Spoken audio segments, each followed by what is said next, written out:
Hello friends, unique Hindi shorthand में आपका स्वागत है। डिक्टेशन स्टार्ट होगी 5 सेकंड बाद।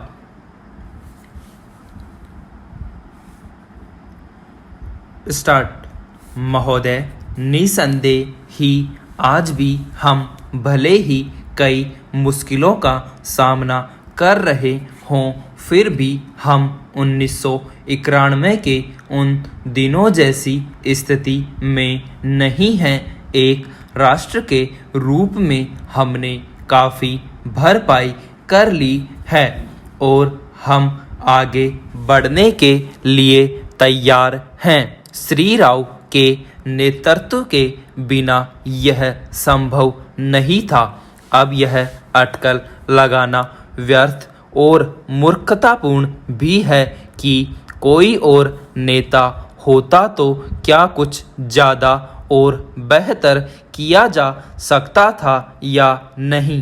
तथ्य यह है कि वही नेता थे जिनके कारण हम एक ऐसी स्थिति तक पहुंच गए हैं जो देश और उसकी तरक्की के लिए निरापद हैं।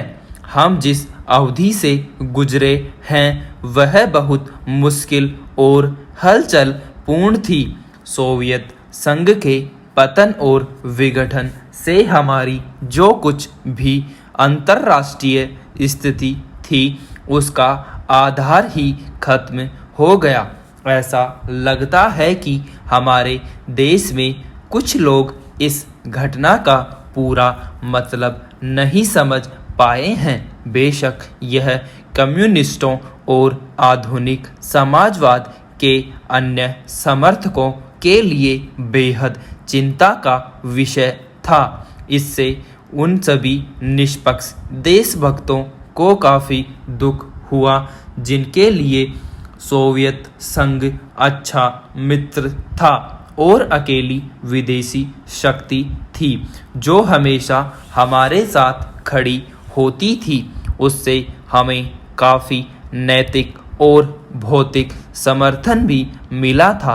हमारे देश में सोवियत संघ के तमाम मित्रों ने भी सभी लोग यह नहीं समझ पा रहे हैं कि आर्थिक, वैज्ञानिक और प्रौद्योगिकी के हिसाब से इसका क्या मतलब था और है। जब हमें सख्त ज़रूरत थी तो कोई ऐसा नहीं था जिसकी ओर हम देखते।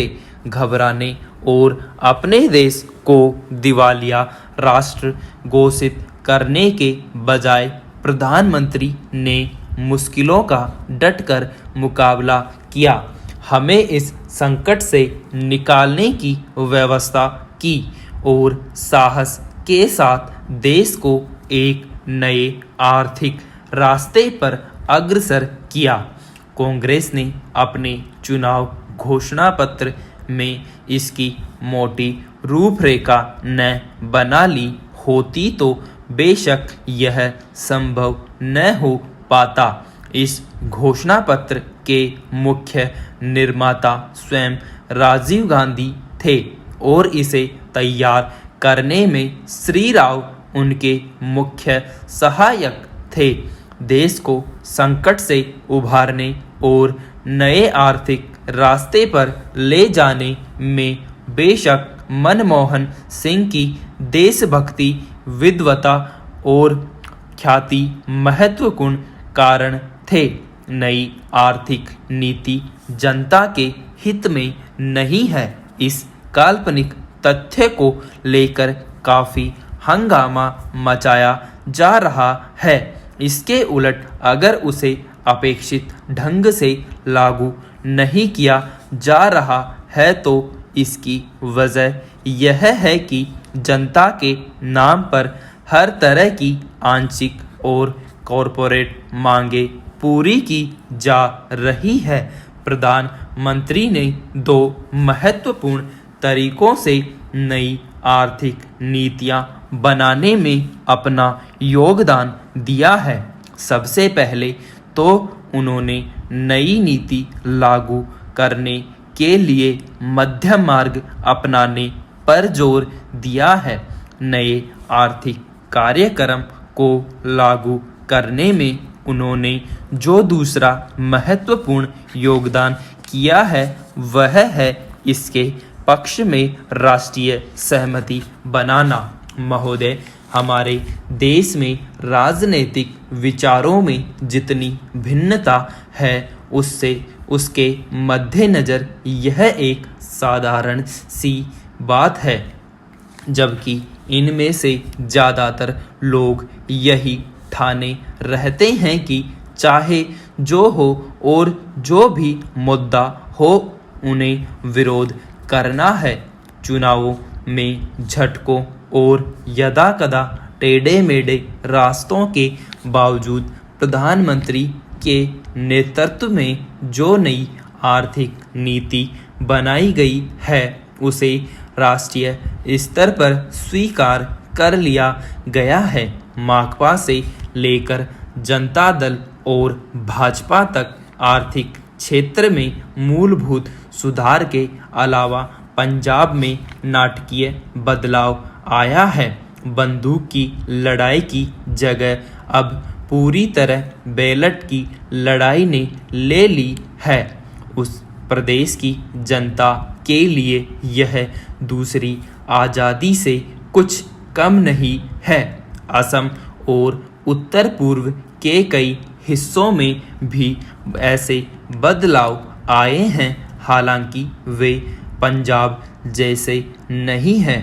ऐसा समझना कि आतंकवाद का खतरा टल गया है बेशक गलत होगा, पर जो सफलताएं हमने पाई हैं उन्हें स्वीकार न करना कम गलत नहीं होगा।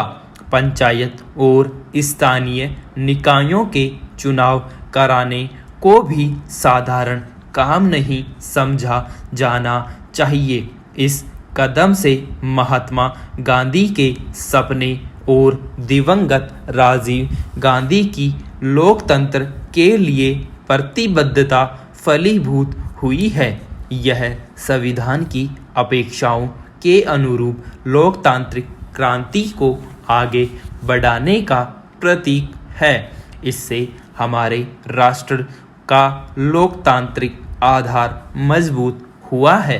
हिंदुत्व के घटते उन्माद का ध्यान रखना भी उतना ही महत्वपूर्ण है। भाजपा और शिवसेना को चुनावी सफलता भले ही मिल गई हो, पर राष्ट्रीय स्वयंसेवक संघ का नेतृत्व भी मानता है कि उसका मुख्य कारण कुछ राज्यों में भ्रष्टाचार, बढ़ती कीमतों, बेरोजगारी आदि जैसी सामान्य समस्याओं से निपटने में कांग्रेस सरकार की नाकामी थी, न कि सांप्रदायिक भावनाएं। हिंदू सांप्रदायिकतावाद में स्पष्ट कमी आना बहुत बड़ी राष्ट्रीय उपलब्धि है। इन सबसे महत्वपूर्ण है सार्वभौमिक मामलों में भारतीय व्यक्तित्व का फिर से उभरना। इसके आयाम हमारे विदेश संबंधों में आर्थिक अंश की वृद्धि से कहीं अधिक है। चीन से संबंध लगातार सामान्य होते जा रहे हैं। भारत ईरान संबंध फिर कायम हो गए हैं। इसी तरह दक्षिण अफ्रीका के साथ परस्पर लाभ के सहयोग की नई संभावनाएं बनी हैं। अमेरिका और अन्य विकसित पूंजीवादी देशों से सहयोग बढ़ाने की दिशा में समुचित ध्यान दिए जाने के बावजूद किसी भी मसले पर हम नहीं झुके हैं। समर्पण की बात तो दूर है, इसमें आर्थिक संबंधों के महत्वपूर्ण स्वरूपों के अलावा रक्षा का क्षेत्र भी शामिल है।